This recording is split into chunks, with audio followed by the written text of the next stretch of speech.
أعوذ بالله من الشيطان اللعين الرجيم بسم الله الرحمن الرحيم الحمد لله رب العالمين والصلاة والسلام على أشرف الأنبياء والمرسلين سيدنا ونبينا أبو القاسم محمد اللهم صل على ومن المحبين وإترة الطاهرين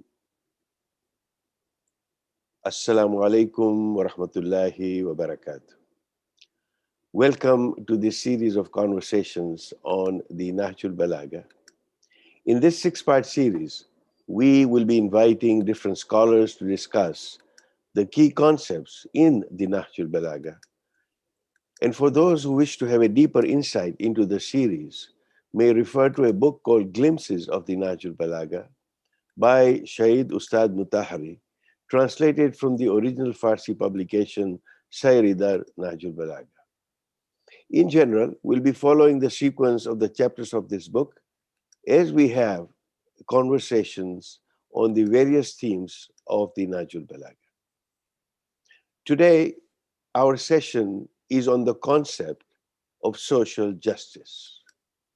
And we are blessed and happy to have Professor Hassan Abbas, who will be talking to us today on the concept of the Nahjul-Balagha.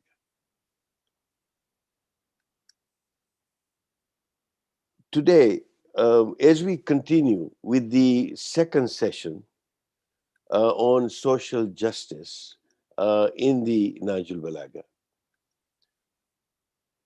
Professor Hassan will share with us his incredible insight into the Nahjul-Balagha, particularly so as he has just published a book called The Heir, the Prophet's Heir. This is the biography of Imam Ali alayhi salam. To provide some context today, um, allow me to share an incident that was quoted by George Jordak in his famous book, The Voice of Human Justice.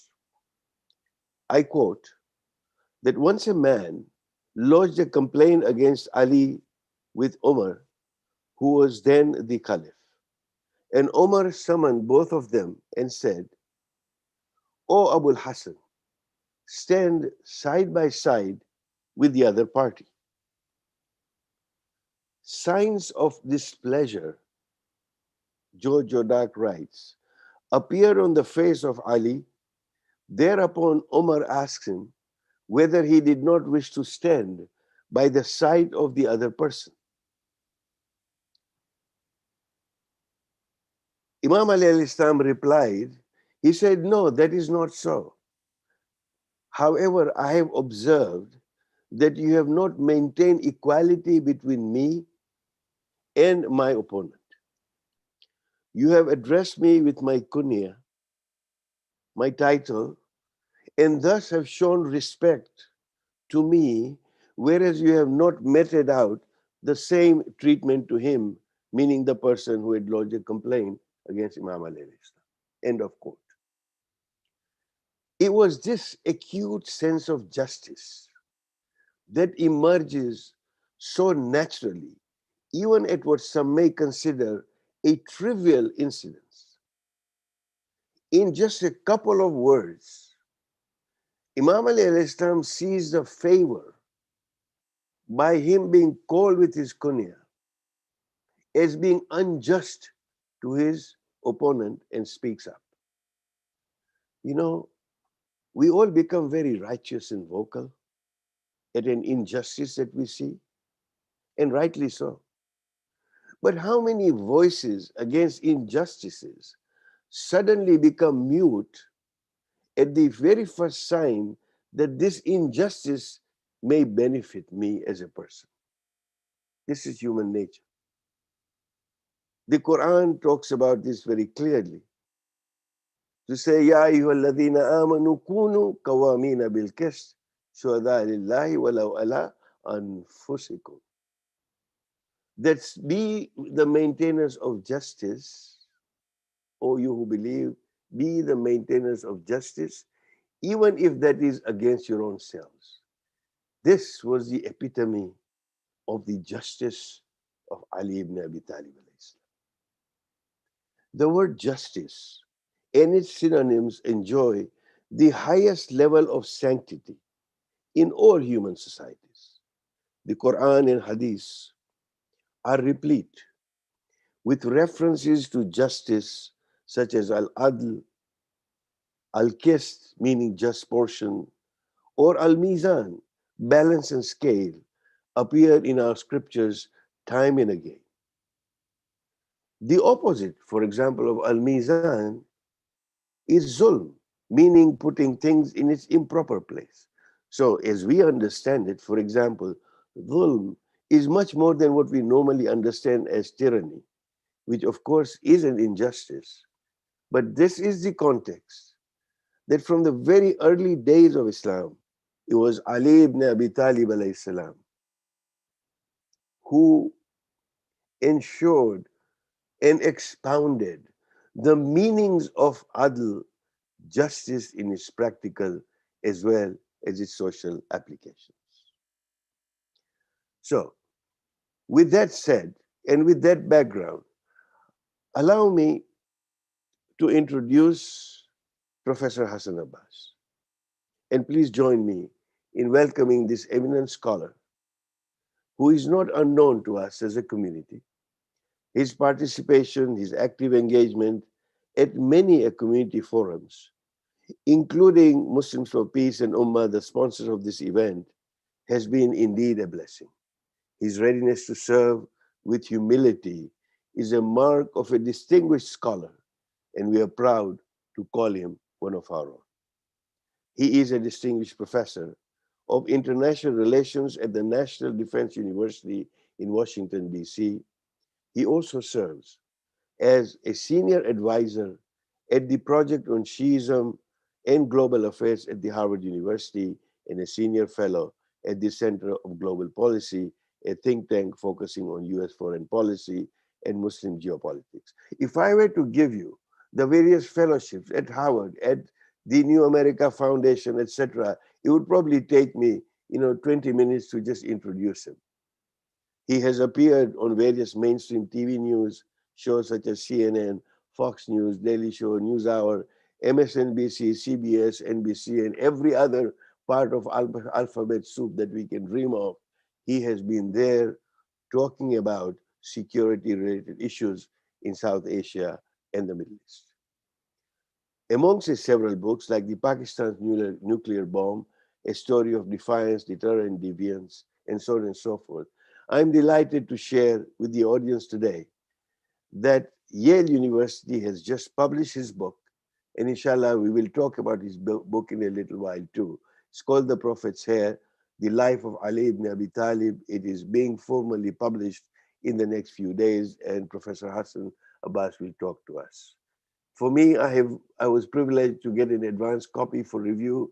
Masterfully, I must say, that in just 300 pages, Professor Hassan Abbas has contributed to building a rich tapestry of the visage of Ali's life, redressing some major gaps and disparities with a fluidity of prose that engages a scholar as much as it captivates a lay reader.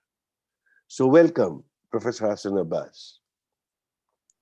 Thank you so much. It's a true pleasure and an honor to be with you. Thank you. This is going to be a conversation, a fluid conversation, which I'm sure you will benefit our audience with. So let me begin with this question: that in the footnotes of your book, the Nahjul-Balagha has been referenced at least 18 times, and believe it or not, I actually counted. So tell us how the Nahjul-Balagha has impacted your writing of the book, and share maybe a couple of examples of the words of Imam Ali alayhi Islam that truly stood out for you as you were writing and researching this great book. Uh, Dr. Hassan, thank you so much. And I'll repeat my true delight to be in a conversation with you. And I am humbled by the very kind introduction you had for me. And also, it's always a pleasure to speak to a scholar of your caliber, and your knowledge, because a good conversationalist brings the best out of a scholar. So your kindness and your knowledge and scholarship, it really helps me and facilitates to bring the best out of me. So I'm especially delighted for that reason. A few things while you made the introduction, I'll briefly touch, and I'll come on Nahjul-Balagha, because Nahjul-Balagha in so many ways has played a very instrumental role in my life as a humble scholar, as a student, I should say. First, my first and foremost identity is as a student. Um, and but before I jump into that, two things you mentioned in introduction really kind of inspired me to say a few words on the idea of justice. And I was just reminded of that in topic as a social justice. I was reading a leading scholar who had raised this question, that what is the significance of justice? Because Nahjul-Balagha is a book on justice. We call it the peak of eloquence by many names. In principle, I think it's a book about justice. But first, the concept of justice, and you so beautifully mentioned the names of God, and that is so important, that the relevance of justice is because God's names and God's characteristics and his attributes mention so many of the words that are linked to the idea of justice. But the question that leading scholar had raised was whether justice is the supreme concept through which we can understand the world and its developments and all that happens to us, or is it faith system, for example. And the question he specifically mentioned was, is justice a higher concept, or religion and truthfulness is a higher concept? And he reaches a very interesting concept. And the conclusion is for us to think about, that no, justice is higher than truth, because justice provides that concept and that platform which allows us to judge the truthfulness of a certain religious experience. So we can look at religion X, Y, and Z. Every religion will speak of a divine text, of prophets, of saints, etc., etc. You cannot just say religion X for an ordinary point of view, for a person who's not uh, really part of one religious tradition as a person of faith. For him or her, the central concept to understand is justice, because only understanding of the concept of justice will allow them to say, this religion or this idea or this philosophy, yes, this seems like just, and this seems, if it is just, it is closest to the truth. So you reminded me of that beautiful logic, and that's why all the more reason the idea and concept of social justice is so central. Now to your question, thank you. Your review and your feedback of the book has been a source of great inspiration and morale boosting for me. Indeed, Nahjul-Balagha was central to my arguments, because we are very lucky that in comparison to other companions and leading figures, we have this book which has consolidated the works of Imam Ali through sermons, through letters, through statements. And there was an excellent paper that I read. Hopefully, by the end of this, I'll be reminded of the exact name. This was by a Muslim writer who did his PhD in Cambridge University, and this was published sometime, I think, in 1970s. It is available on the web, so if and I might be able to later on send the link.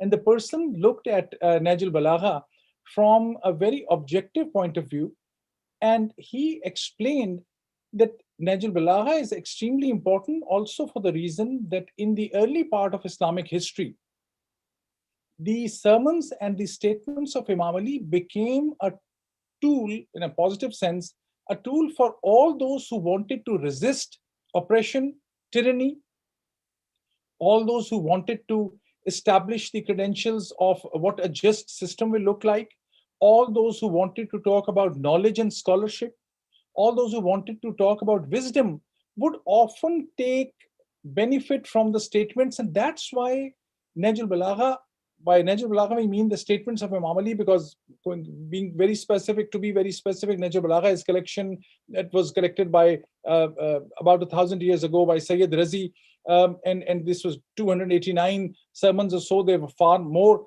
but historically these were remembered by people because this offered them a great way to challenge oppression at one level, to push for scholarship and learning, so that the centrality of the sermons and letters and statements of Imam Ali uh, played a hugely important role after Quran and after Hadith.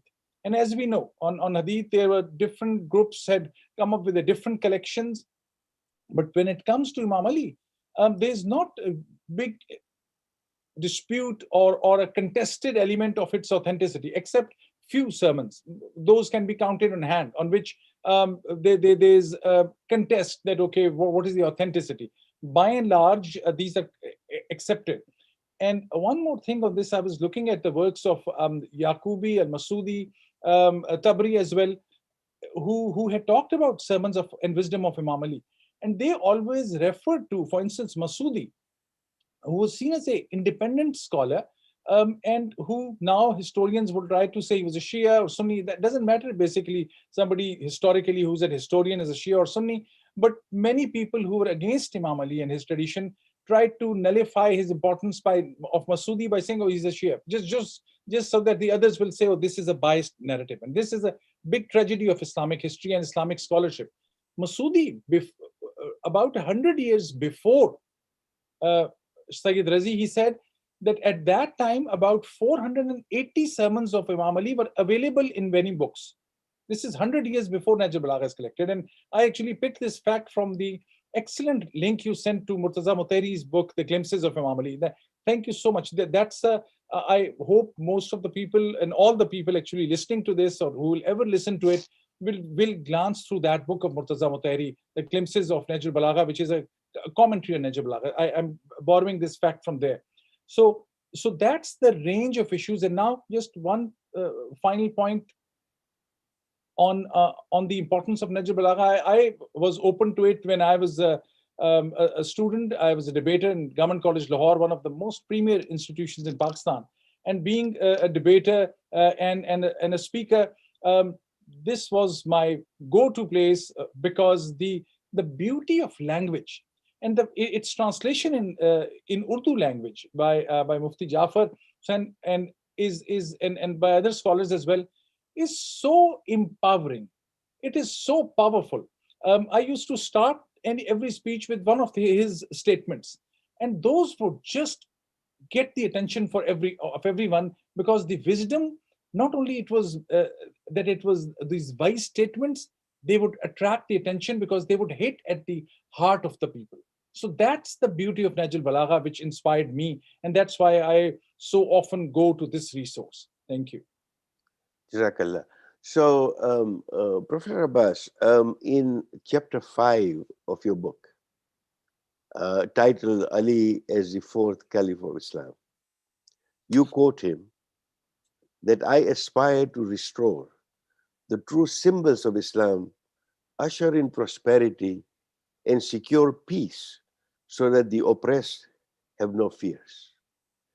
Given your impressive academic credentials on the subject of good governance, and may I also add bad governance that you have covered in some of your books, highlight for us the significance of this axiom then and now, because when you chose this, you must have chosen this with a particular purpose. Thank you very much. This is an extremely important point and linked to our main theme as well. There are, in my understanding, three primary areas that can be covered in this, because the statement that you kindly quoted explains everything in reference to, and I'm looking at it as a political scientist now. And as a political scientist, just looking at the political theory, the way since 1400 years since Islam, how the political philosophy developed, how the political ideals developed, how the system of government developed from at times from authoritarian to more democratic or more pluralist, with the system of government which is more focused on human rights. And so in this context, when I looked at what Imam Ali had said and what he did was, and this statement was what he proved later on. He really stood by it. So I would divide that his wisdom and knowledge and teachings into three areas. One is purely policy making, and I mean it with, I'll explain it later on with quotes. Um, what policy making should look like in the because this was, he was directly saying this is the purpose. So policy making from Nahjul-Balagha, actually it comes out, it he developed it to us in a certain way which he made it into a science. Secondly, about leadership, his work in this also was linked to it, what a leader should look like, who is a leader. And third is the idea of justice. And there also he went into the intricate details of what a judge, how to pick a judge, what are credentials of a judge, what should be the criterions that a judge should keep in mind while making decisions, how to make the judge accountable. He went into minute details, which we'll hopefully, if we'll have a time, we'll go into. But for me, it is these three aspects. And to begin with, if I quote his two quotations that immediately come to my mind. One is that somebody asked him, um, who will be the best leader, how to become a leader, how to get trained for a leader. And this was a question which is now linked to the Islamic history because of what had happened in Saqifa, um, the dispute and contest about the caliphate. This question was always there. This question, in fact, as late as whether it was during the tenure of the first caliph Abu Bakr, second Umar, and third Usman, this question would come up again and again, and in some shape or form. And this was a debate. And the modern scientists, political scientists, and modern Muslim historians continue to refer back to this. What is the criterion? So Imam Ali answered this whole philosophy in one sentence. When he was asked who should be a leader, he said, or how to prepare for a leader, because that was the politically right way to ask this, he said, service to humanity prepares a person for a leadership role. And that, to me, that the service to humanity is then linked to this idea of pushing back on nepotism, pushing back on anything which goes against merit. Again, that the whole idea of equity and justice. And that's what I meant there. Inspired by what I had learned about his principles of policy, his idea of justice, and his conception of leader. I would like to continue with the conversation, and I can come, depending on where you want to take this, I can focus on any one of these in some more detail also. Thank you. Thank you for that, very insightful analysis in terms of governance, leadership. And like you said, the Nahjul-Balagha has got, so many different dimensions. And one of the key ones that we can learn from today is really the idea of leadership and social justice and the very principle of justice. So in Sermon 216, we come across a general discussion about rights and duties that Imam talks about. Here he states, and I quote, that every right always involves two parties. Of the various divine duties, the ones which Allah has ordained are duties of people towards people. So he's talking about, in addition to hukukullah, he's talking about hukukul ibad, the rights of people upon people and the rights of people towards people. And then he goes on to add that, but the most important of the reciprocal rights that Allah has made obligatory is the right of the ruler over the subjects and the rights of the subjects over the ruler, just as you alluded to in your previous answer. So it is, he said, it is a mutual and a reciprocal obligation decreed by Allah for them. He has made it the basis of the strength of their society and of religion. End of quote. In the light of the above, Professor Abbas, give us your thoughts. In terms of the relevance today, when you look at the United Nations Charter of Human Rights, or even going back to the Magna Carta, for example, in terms of Imam Ali alayhi salam's foresight and the relationships between the ruler and those who are ruled. Thank you so much. I was thinking of this in a different way, and I will mention to just to give you a glimpse of the range of issues in this in response to this idea um, through 10 of his quotes, which are all from Nahjul-Balagha. And as you have so aptly mentioned Magna Carta, which had led to the whole constitution development from the British tradition and the Declaration of Human Rights by United Nations, the ideals that became popular and became more central, I mean, became more dominant, in, especially in Western societies, but also in East, um, it seems were gained from human experience of governance. But Imam Ali's observation and insights 1400 years ago, um, if I may dare say, and I say it with all the responsibility as a political scientist, that those were the vision that Imam Ali had, it would seem to you had inspired these. Whereas we know these were uh, Magna Carta and Universal Declaration of Human Rights were products of human endeavor, but human endeavor based on observation, based on wisdom, based on experience. And Imam Ali's observation was also very intense, and people forget that his knowledge was from what he had learned from the Prophet Muhammad, peace be upon him. Also, the first 25 years under the three caliphs that he observed, their mistakes, their strengths, their weaknesses, he was constantly thinking about these issues as well. And then he had the beautiful art to explain those in an effective way. So 10 quotes I'll give you, which will exactly explain what I mean by what I just said. So his statement, most of these are from Nahjul-Balagha. These are in front of me. So I'll mention these in headlines because I was once doing an exercise to convert Imam Ali's ideas for a modern political science class. And I did that. There's also a document. I'll be happy to share that with you afterwards, and actually for the benefit of our community as well. I called it at that time Ali ibn Abi Talib on leadership and good governance, for instance, on the issue of military recruitment. And these are all linked to the rights of people, what people have their right towards their leaders, what leaders have to do, and in 10 different aspects. So, first, military recruitment. Um, he had said at that time, the voluntary army, where individuals join by choice, is better than compulsory or forced conscription. No one was expecting at that time this would come up.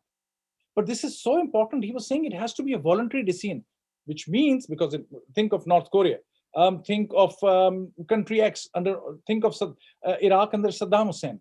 This forced uh, responsibility.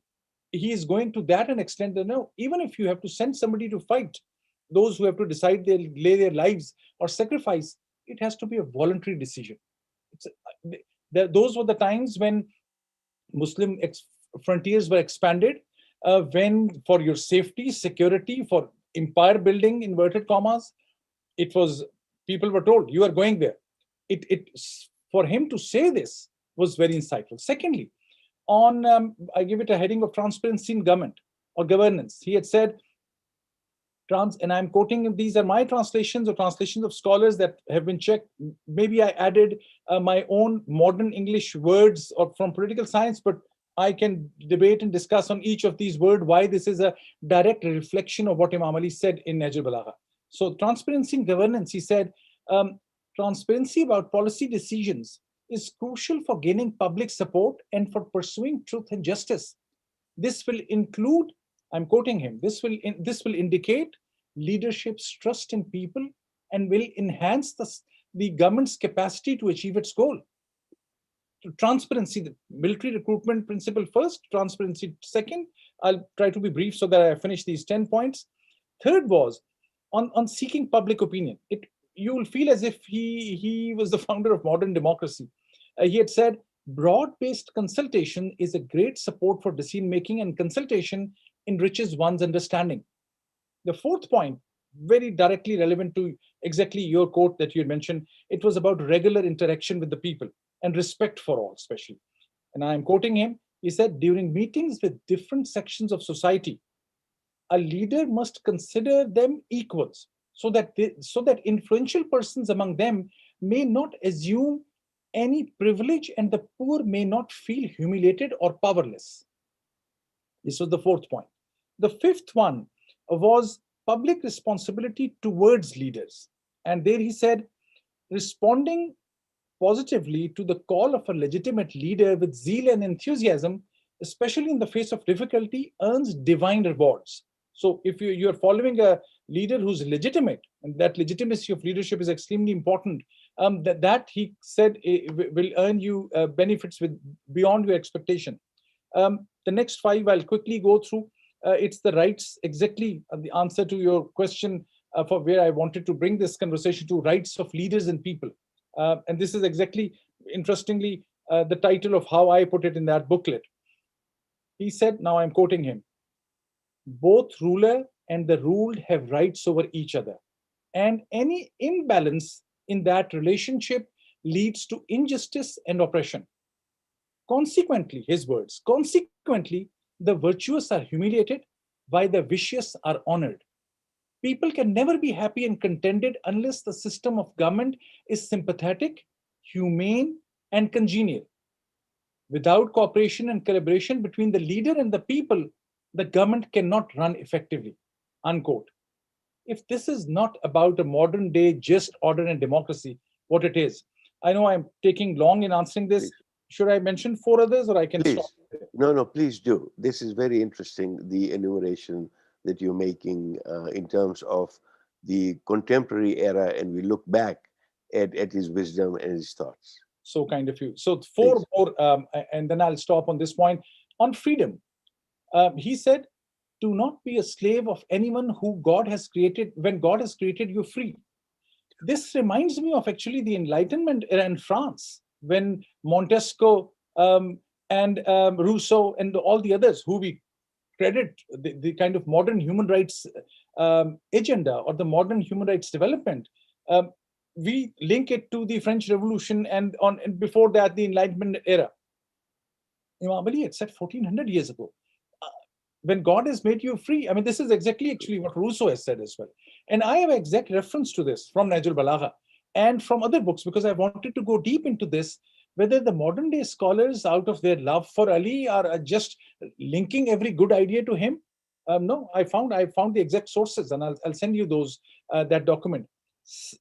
I was on number 7, so 3 more. The next is state responsibility towards the poor. And this was after meeting a beggar who was a Christian.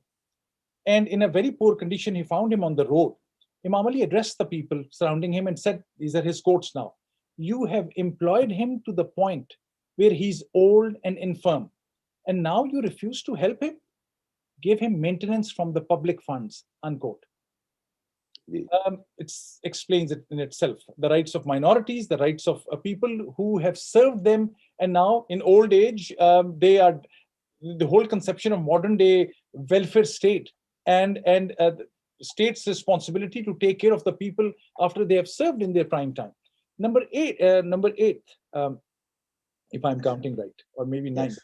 Number Eight. 8. Number 8, thank you.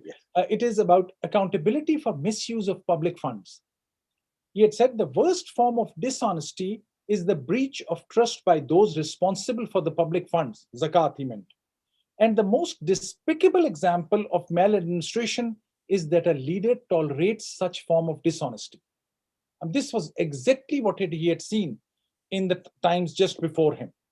And the next one um, also is linked to this, the public recognition of merit, because if you have to give people right, it's the idea of merit and integrity and justice. He had said, speak well of those who deserve praise and appreciate the good deeds done by citizens, and let these good actions be known publicly. I'll repeat this. This is exactly his words. It is as if this is a modern day statement from a modern British or American, or for that matter, German civil service rules.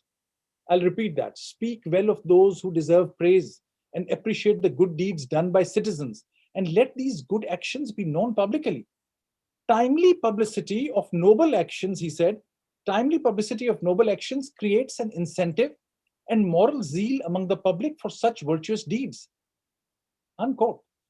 in how much detail he was going into about the rights of the people. And last but not the least, I have many more in front of me, and I've just quickly, um, yes, I found a Good. good one to end my this 10-point series. His idea about balanced approach. And because within the whole issue of rights and equity and justice, you have to find a middle path. And Imam Ali said, the extremes of right, and this is very linked to the modern day polarization in the world as well. He said, his words, the extremes of right and left. I'm right and left, I'm saying, but he was saying this way or that way, which can be easily interpreted as right or left today. So he said the extremes will lead you astray. Moderation is the best course for adoption and an efficient route to liberation. Unquote. I think this explains his worldview about rights, about citizens, about the right of the leader over people, and vice versa. Thank you for giving me that much time to explain. Yeah, again, that deliberation is so very useful because, as you rightly said, that not only did he observe the life and times of the Blessed Prophet of Islam, sallallahu alaihi wasallam, but then he also observed the three caliphs and the evolution of the Islamic government, if we can call it that. And during that period, and this is my next question, that as was known that during his Khilafah, Osman put a portion of public property of the Muslims at the disposal of some kinsmen and friends. This is well known. After his death, when Imam Ali assumes power, he was advised by some very astute, into quotes, politicians to overlook whatever injustice had occurred in the past and do nothing about it. And to confine, he was advised, his efforts to what would befall for them and on them during his own Khilafah, so that he would not disappoint those people who were benefiting. And his response that we read in the Nahjul-Balagha is just outstanding. He says, a long-standing right does not become invalid because of the passage of time. Now, it takes some reflection to digest this.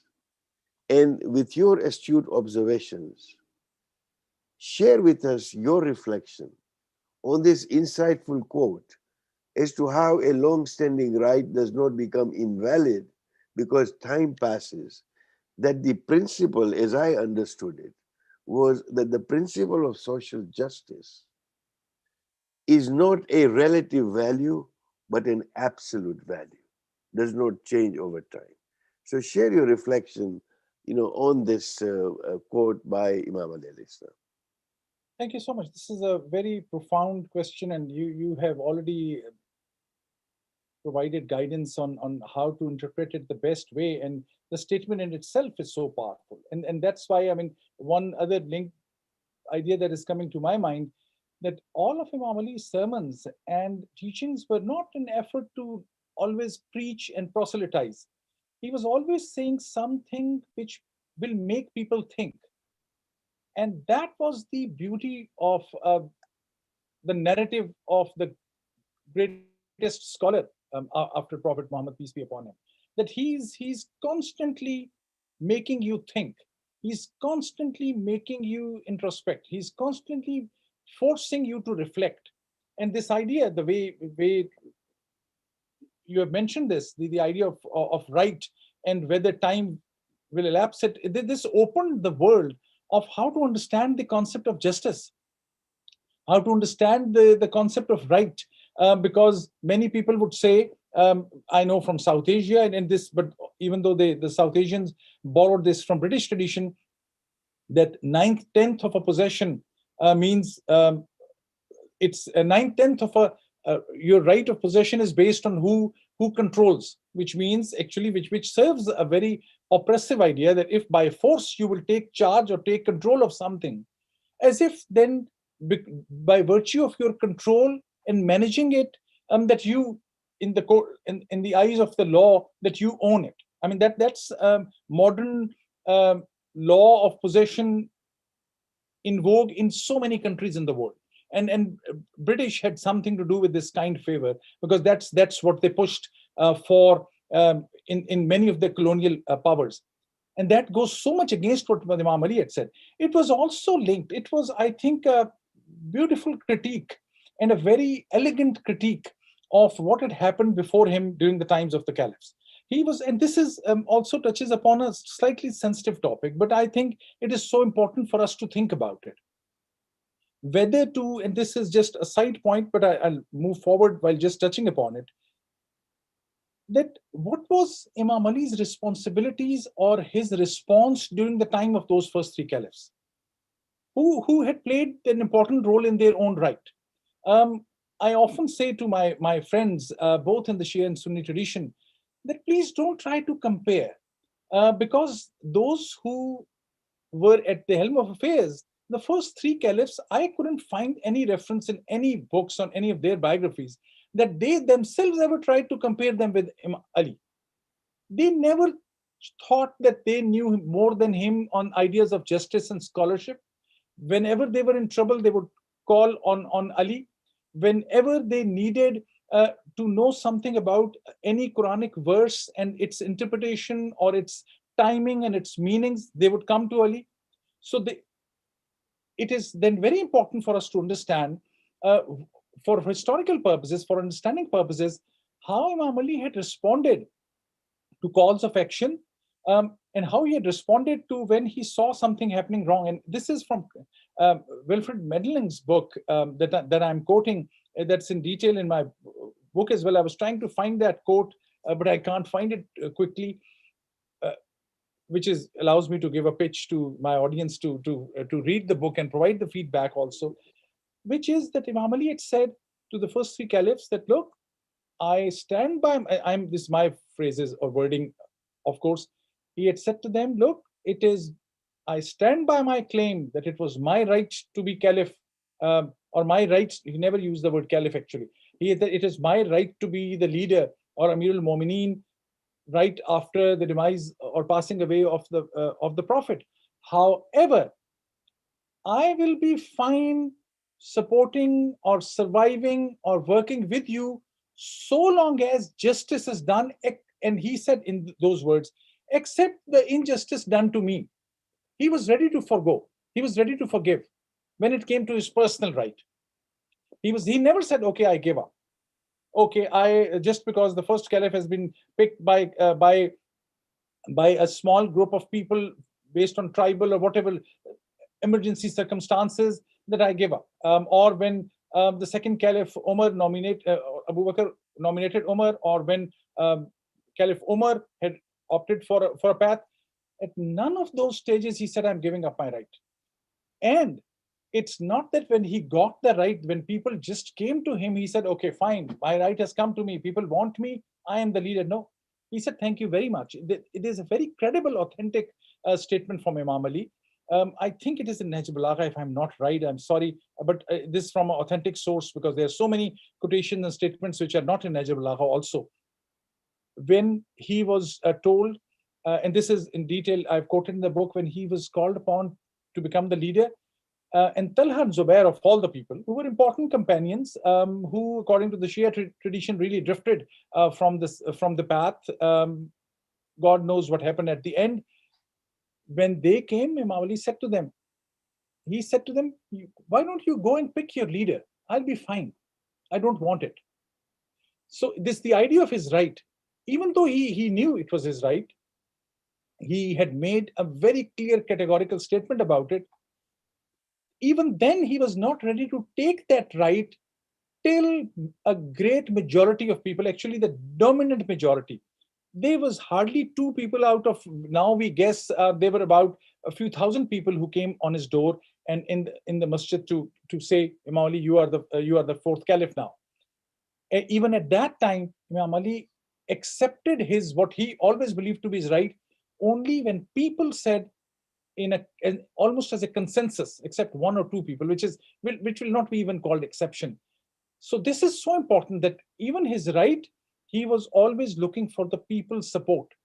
people support, and that everyone would stand by him. So that's the way I would refer it, to what had happened before him. Because if one thing he had learned was that without your a broader community fully thinking of you as a legitimate leader, none of your statements, none of your policy statements, none of your decisions or actions will have the credibility and authenticity the way it should happen in an ideal Muslim government. Thank you. True, true. Let us shift this focus a little bit. Obviously, the core essence of today's session was indeed governance and social justice that you so eloquently covered. I'd like to take this in a slightly different direction now, if I may. Please. That in the penultimate chapter of your book, called The Legacy of Ali, you describe, and I quote, Ali's power as a spiritual teacher is so influential precisely because it was so unique in its very nature. It bridged the gaps between the organized, often exclusive religion and more flexible, universal spirituality. I think there is a lot to unpack in that particular sentence. And that chapter, to me personally, was so very inspirational when you dissected his influence, which was much wider. So, talk to us a little bit more on his legacy beyond the confines of, as you state, organized religions and of his universal appeal.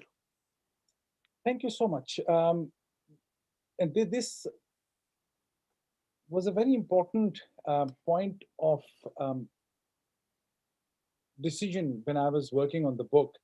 Um, how much importance I give this.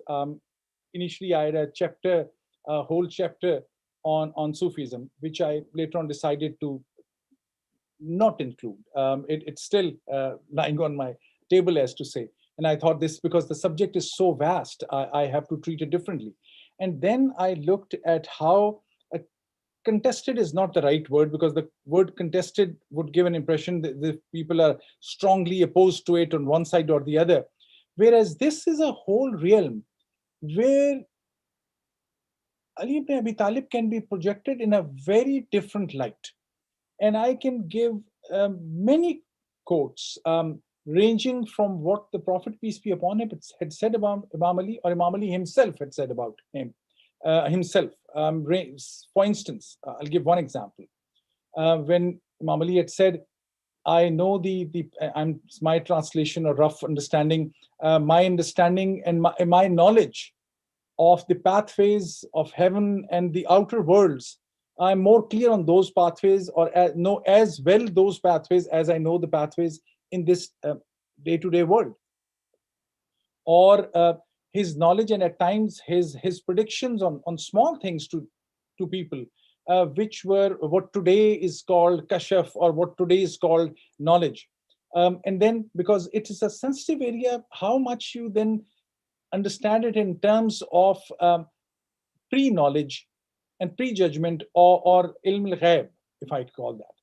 Because if you start putting the knowledge into ilm al-ghaib, and is if these great personalities were always using the ilm al-ghaib, then it takes away at times, from an ordinary person's point of view, their understanding of judgment.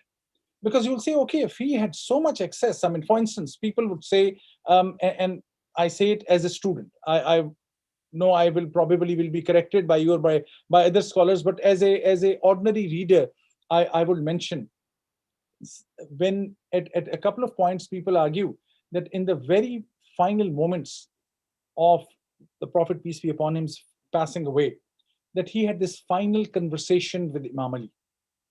And in that conversation is important for two reasons. One, that he was saying something in his ear, and later on people said, so what was the Prophet telling you? And he said at that time that he opened 1,000 gates for me, and that opened another 1,000 gates for me. So, what knowledge was this talking about? And this I'll come to it in response to this question. But also, people say that the Prophet alerted him to what was about to happen. And we have to now understand this, his knowledge and his patience. If I say that if he already knew what is going to happen and the challenges, it takes away a little bit of from his the way he responded elegantly and the way he responded so gracefully. And that's why I have, with all the due respect, issues with all those who think that, and this is my reading, and I'm, as I said, as a student, that Imam Ali had gone through certain levels of humiliation.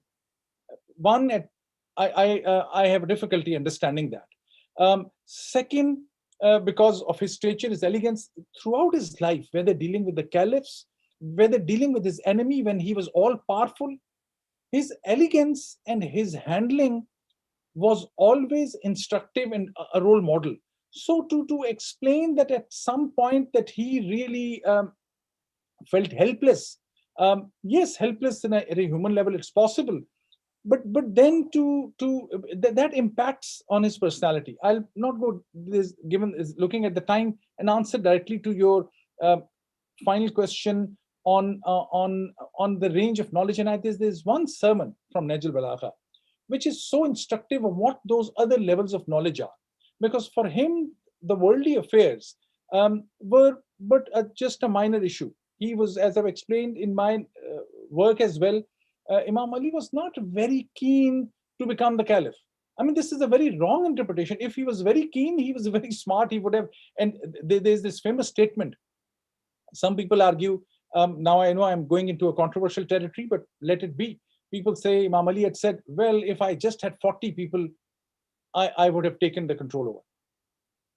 I would argue there's another statement equally authentic about him when he said that if I was ready to give up my principles, I could have overturned anything. I believe in the second one far more, because he always would stand by principles. So this is the domain of the human level. And then there's this other domain which is esoteric, in which this quote that I will mention says it all. He had said, the earth will never be empty of one who establishes proof of God, whether overtly with publicity or fearfully in obscurity, lest God's proofs and elucidations come to naught. But such as these, how many are they and where? By God, they may be smallest in number. Now he's referring to of a certain community. But with God, they are the greatest in rank. Through them, God preserves his proofs and elucidations, so that they entrust them to their compeers and sow them in the hearts of those resembling them. Through them, knowledge penetrates the reality of insight. They rejoice in their intimacy with the spirit of certainty. They make easy what the extravagant finds hard. They befriend that by which the ignorant are estranged. With their bodies, they keep company with the world, while their spirits are tied to the transcendent realm. They are the vicegerents of God on his earth, summoners to his religion. So the people thought, are these Sufis? And Sufi again is a concept which is very interesting. In one word, if I have to say, there were some, even from the times of Prophet peace be upon him, who were called, the word Suf comes from there, who were kind of who had nothing, no possessions, and they were totally believed in what we call tawakkul Allah, the belief in God. There were others who were built up as a group by Umayyads, at times by Abbasids, to counter the knowledge and the spirituality of the Imams, who were all in not in hiding, but all under huge distress and under huge oppression. So there was a group of people who was built as these very spiritual beings, just so that they could compete with in the public eye with these. Those were also, there's one group. Then there is another group, which later on becomes predominant because they had learned the art of spirituality from the Imams. In the Shia tradition, they are called Urafa. So between the Urafa, those Sufis who were built up by the Umayyads and Abbasids as the challengers to the spirituality of Ahlul Bayt, and then the original ones who were kind of these carefree. And if I add a fourth category, what we call Malangs and Kalandars, these such an interesting reality is, and I'll close this point with that. in all those four layers of spiritual beings, they all believe and refer to Ali as the source of their inspiration. So there was something that Imam Ali's teachings taught which were beyond the normal layer, which will fall into five times prayers. And the argument is it's not that those who believe in these esoteric dimensions would have to give up the normal praying and fasting and the normal rituals which are binding on us as Muslims. But it is adds another layer. Um, I know there's no time, but I'll end with one sentence, just as a leaving for our audience to think about it. The concept of fakir, which is very different from all these categories that I've mentioned. These are amilin also, an amil of such and such surah. There's a topic very interesting which I had to delve into research because I wanted to see how much I add to the book. I ultimately I decided not to. But one word and some interactions with the people who believe themselves to be fakir, that is a very different dimension, and that dimension is built on selflessness, sacrifice, tolerance, not going after greed and worldly powers, and being connected with that transcendent reality in a fashion that elevates your spiritual being. That is what was another layer of teachings of Imam Ali, and that's why it is very important to look at it almost entirely in a certain dynamic and in a certain section also. Sorry for if I Eh, answered in a complicated way. No, I think that really it's a huge subject, and I would invite our viewers to get a copy of Dr. Abbas's book. And every chapter is very interesting, and his connection of what he has just related in terms of the masters like Rumi and others is simply, wonderful to see those dimensions as to how he would, as he says in his last chapter, that he could relate or anyone could relate to him at their own level. This was his mastery in terms of who he was. So, just a couple of concluding remarks uh, as we thank Professor Hassan Abbas, for his elucidation. Um, this is in Hikam 437, and I would like to end with this: that a man asks Amir Mu'mineen Ali ibn Abi Talib alayhi salam, and this is oft quoted, but I would like to remind our audience in terms of how he sees the world, which is a lesson for us all. Somebody asked him and he said, which is superior, justice or generosity? Just as you alluded to, Dr. Hassan Abbas, that, is it justice or is it the truth? The comparison. And the juxtaposition of the concept that he puts forth is mind-boggling when you reflect on it. So same thing here, said which is superior, justice or generosity? For most of us, the answer to the question would be very obvious, that generosity is superior to justice. A generous man willingly forgoes his right in preference to another person over himself.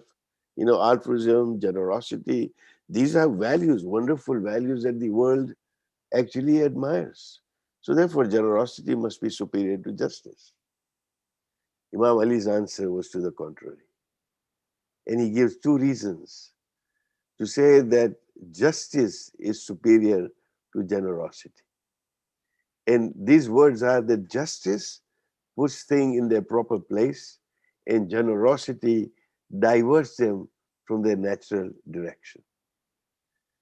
It's worth pondering, and the book by Shaykh Ustad Butahari elaborates on this. He gives this example in terms of reflecting and explaining this, that society is comparable to a machine whose every part has a proper place and function. And it may even be compared to the human body, where if one of the organs is malfunctioning, the other healthy organs need to chip in and they temporarily redirect their activity to the recovery of the suffering organ. From Imam Ali's point of view, it would be far more preferable if a society did not possess such sick members at all. so that the healthy organs and members may completely devote their activities and energies to the growth of that society. So he meant to say that justice is a general caretaker, it is a highway which serves all and everyone. But generosity is something exceptional and limited which cannot always be relied upon. Deriving his conclusion, Imam Ali says, consequently, justice is the nobler of the two and possesses great merit. Justice indeed is a principle, generosity is a ramification. Justice is a trunk, while generosity is a branch of it. Justice is the foundation and structure, where generosity is merely an embellishment. And this is something that we would like to take away with us. Today, thank you very much for joining us today. Thank you, Professor Hassan Abbas, for your time and the elucidation on the very important topic of social justice, governance, leadership, as applies to us today, because we could praise Imam al-Islam all we could if we did not learn and make that relevant to our lives and a change in our lives today, then truly we have missed an opportunity. You have provided us with food for thought in terms of how the life and times and the Nahjul-Balagha guides us towards a better society and better human beings that we can become. In the end, I'd like to thank Umar, Muslims for Peace, Shia Muslim Council of Southern California, and in particular, Mustafa Abidi and his AV team for making this possible. And I'd like to end with a reminder that the next session will inshallah be next week. It will not be at the same time. It'll be 1 hour earlier, which will be at 7 p.m. Because of the time change, it'll be at 7 p.m. Eastern time. So inshallah, we hope that you'll be joining us next week for the third session of this journey through the Nahjul Balagha. We are going to have Sheikh Kumail Rajani from Exeter University, who will be joining us for this particular session. So with that said, once again, thank you, Professor Hassan Abbas, for joining us today. And I will say, wassalamu alaikum wa rahmatullahi wa barakatuh.